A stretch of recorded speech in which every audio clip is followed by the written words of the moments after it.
Salam, siz startdasınız.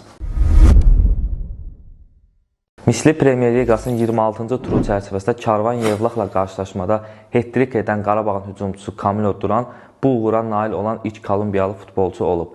Bununla Kolumbiyalı forvard Azərbaycan çempionatları tarixində yüksək dəstədə hat-trik edən 35-ci legioner statuslu futbolçu kimi tarixə düşüb. Ümumilikdə bu Amerika qitəsindən olan futbolçuların sayca 10-cu hat-trikidir. Türkiyənin Galatasaray klubunun müdafiəçisi Wilfred Singo İtaliya A seriyasına transferə hazırlaşır. İtaliyanın köklü klublarından olan Napoli, Côte d'Ivoire yığmasının istedadlı üzvünü öz rənglərinə bağlamaq niyyətindədir.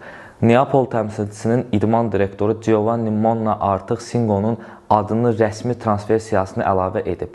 Son İtaliya çempionu yay transfer pəncərəsində 25 yaşlı mərkəz müdafiəçisinin keçini tamamlamaq üçün hərəkətə keçəcək. Məlumat üçün bildirək ki, Wilfred Singo cari mövsüm Galatasaray forması ilə çıxdığı bütün turnirlərdə ümumilikdə 23 qarşılaşmada iştirak edərək rəqib qapılarına 2 dəfə qol vurmağı bacarıb və 3 məhsuldar ötürməklə yadda qalıb. Almaniyanın Bavariya klubunun qapıçısı Manuel Neuer Lionel Messi'nin UEFA Çempionlar Liqasındakı rekordunu təkrarlayıb. 40 yaşlı golkiper buna İspaniyada Real'a 2-1 hesabı ilə qalib gəldikləri UEFA Çempionlar Liqasının 4-1 final mərhələsinin ilk oyunda nail olub.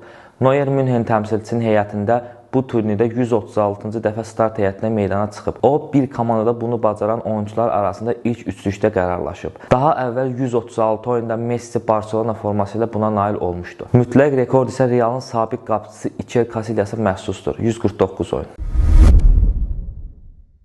İndi isə keçək günün ən maraqlı qarşılaşmalarına. UEFA Çempionlar Liqasının 4-1 final mərhələsi çərçivəsində bu gün baş tutacaq PSG-Liverpool qarşılaşması kifayət qədər maraqlı olacaq. Paris təmsilçisi ötən mərhələdə digər bir İngiltərə klubu olan Chelsea-ni yekunda 8 hesabı ilə darmadağın edərək və son 4 rəsmi maçda rəqib qapılarından 17 top keçirərək inanılmaz performans sərgiləyir. Digər tərəfdən son oyunda Manchester City-dən 4 cavabsız top buraxan və son 5 oyunda cəmi 1 qələbə qazanan Arne Slot'un komandasında problemlər özünü açıq şəkildə büruzə verir. Xatırladaq ki, ötən mövsüm bu rəqiblərin duelində penaltilərlə qalib gələn Parislilərin bu ilk heyət keyfiyyəti və oyun intizamı onları mütləq favoritə çevirir. Üstəlik bu axşam Liverpool əsas qapıçısı Alisson Becker'in də xidmətlərindən məhrum olacaq.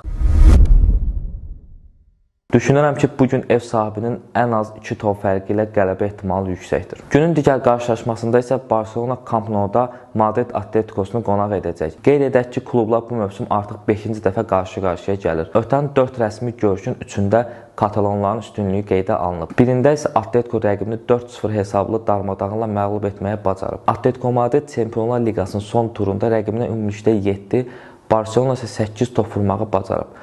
Bu baxımdan hər iki klubun hücum xəttinin kifayət qədər təhlükəli olduğunu deyə bilərik. Barcelona'nın gənc ulduzu Lamine Yamal bu axşam bir qol vurduğu təqdirdə Erling Haaland'ı geridə qoyaraq Çempionlar Liqası tarixində bir mövsümdə 10 qola birbaşa töhfə verən ən gənc futbolçu olacaq. Atletico cəbhəsində isə Julian Alvarez'in son 11 qolundan 8-i məhz Çempionlar Liqasının, biri isə Barcelona üzərində qazanılan Kral Kuboku qələbəsinin payına düşür. Heyətdəki itkilərə gəlincə isə Barcelona'da Rafinha və Frenkie de Jong'la yanaşı həftə sonu zədələnən Ronald Araujo da bu axşam meydanda olmayacaq. Atletico'da isə ən ciddi itki qapdadır. Komandanın əsas qapıçısı Jan Oblak bu axşam maçı stadiondan izləməli olacaq.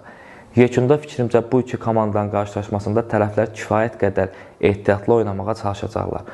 Bu baxımdan maçda maksimum 3 qolun olacağını və maçın bərabərliklə yekunlaşa biləcəyini təxmin edirəm. Bugünlük bu qədər. Siz isə startı izləməyə davam edin. Unutmayın, idman sağlamlıqdır. İdmanla qalın, sağlam qalın.